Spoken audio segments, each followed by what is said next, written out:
بسم الله الرحمن الرحيم السلام عليكم ورحمة الله تعالى وبركاته كلنتي wanaagsan idilaantii badawadayaal saaxiibayaal halkani waa bartan YouTube-ka kuleenahay waanigu Axmed Nur Suufi taariikhdu waa 9 bisha May sanada 2022 xad ku soo dhawaada wararkeena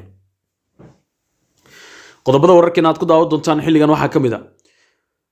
iyadoo ay wali sii wado canfarta ama maamulka canfarta dalka Itoobiya duulaankii baanaay ay ku hayeen shacabka Soomaaliyeed ee gobolka City gaar ahaan deegaanka Candufo oo ay si gaar ah u tilmaamaysanayaan maadaama hore u soo qabsadeen Garbaciisa Cadayti isla markaana maamulka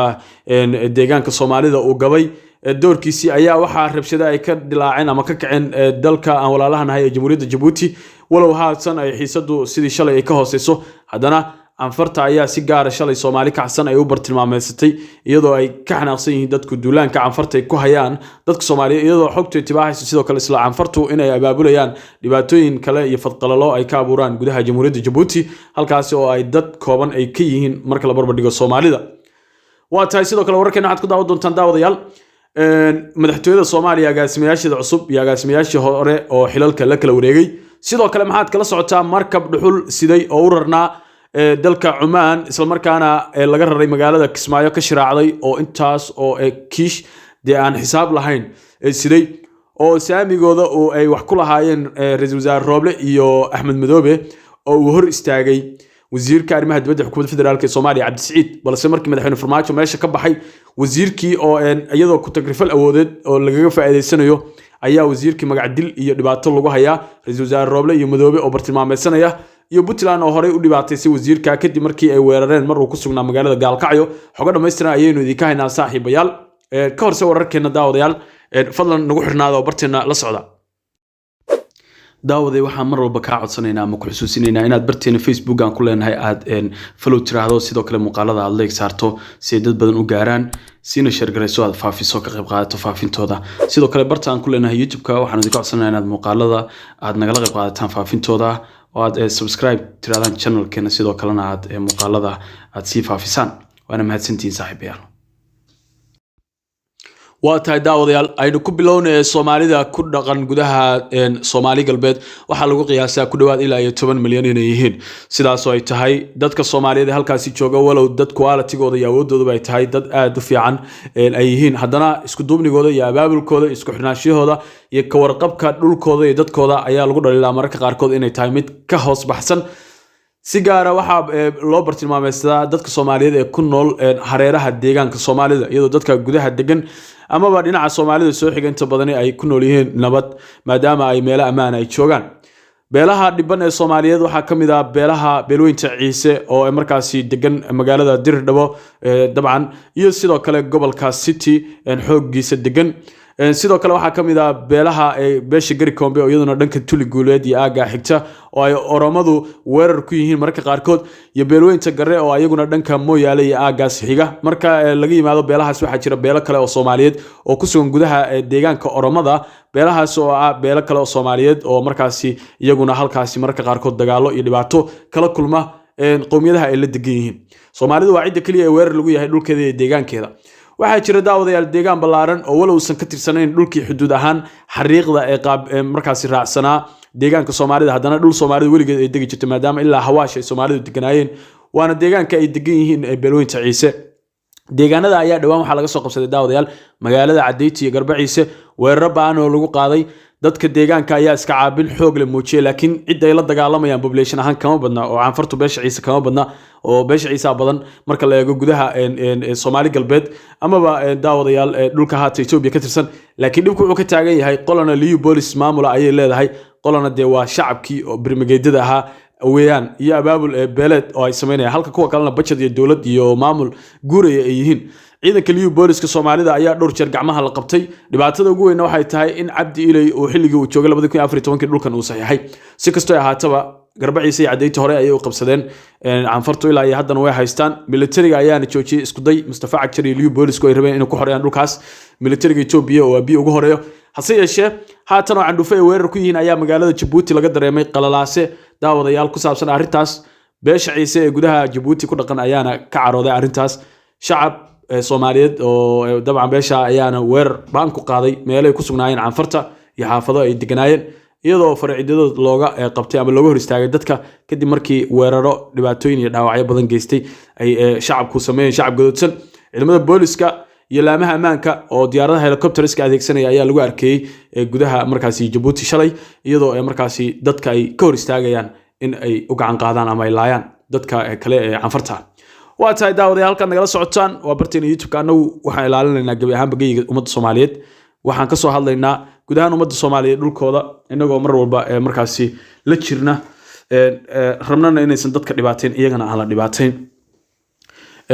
dibkoodana uu markaasi isku si inoo taabanayo halkan nagala socotaan waa barteena YouTube-ke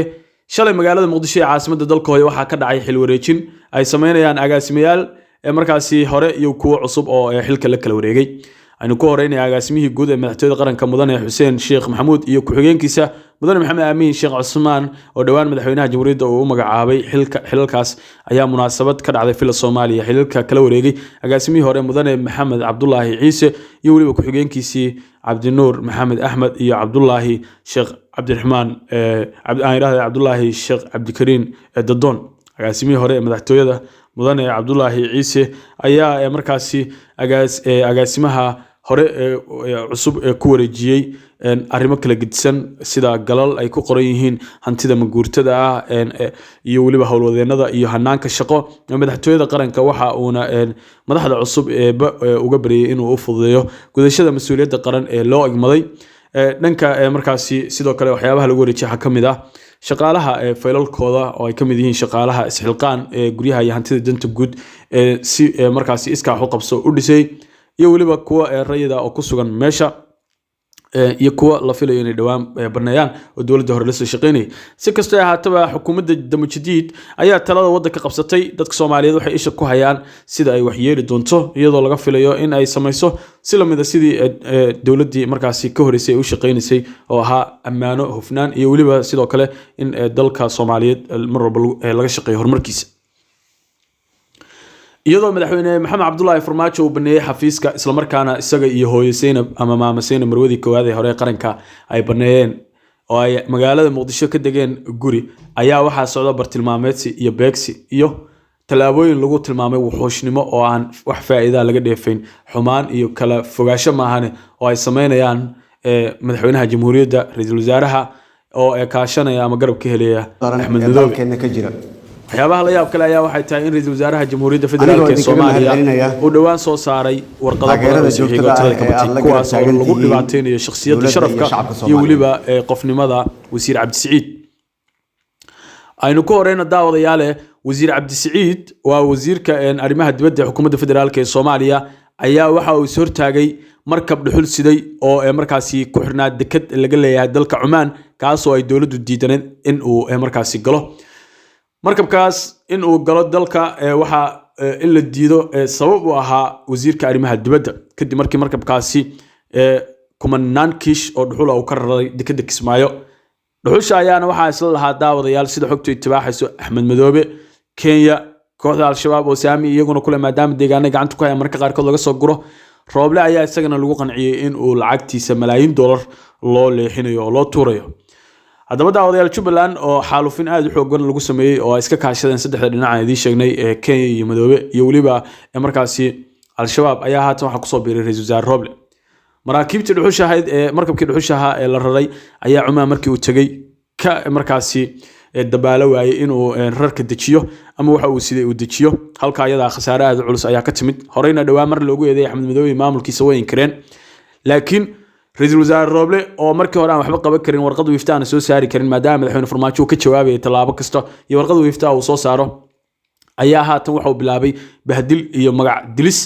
uu sameeyay mid kamid ah wasiiradiisii tusaalahaan wasiirka petroolka intuu London tagay oo muddo hotel ku xirnaa oo shirkad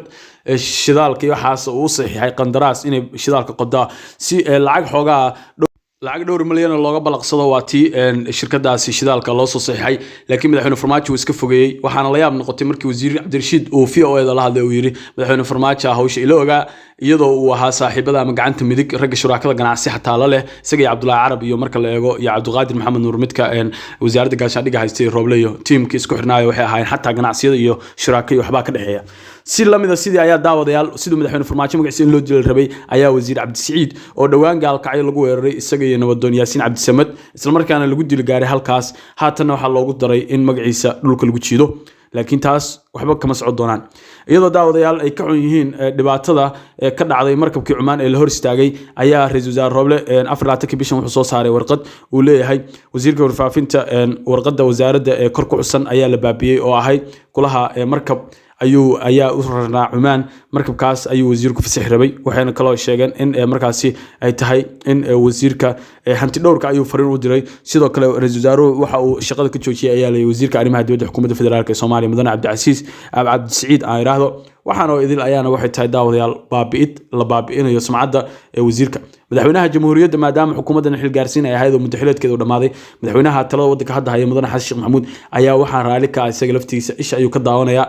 inuu ka dhaxana mar rabo sidoo kale Axmed Madoobe ayaa goosdabeedka ka qoslaya laakiin waxay u badan tahay la leeyahay markabkaas inaan la sii deyn haddii la sii deynayana ilaa amarka madaxweyne Xasan Sheekh ama xukuumadda cusub uu dhisi doono ayaa sii deey karta markaas ayayna faa'iido wax ka faa'iidi karaan laakiin middan hadda ayaa waxay tahay cara loo qabo wasiirka sidee soo hortaagtay markab annaga noo rarnaa oo ayaa awoodda ku siiyay iyo farmaajo ma joogaya wax ka celinaya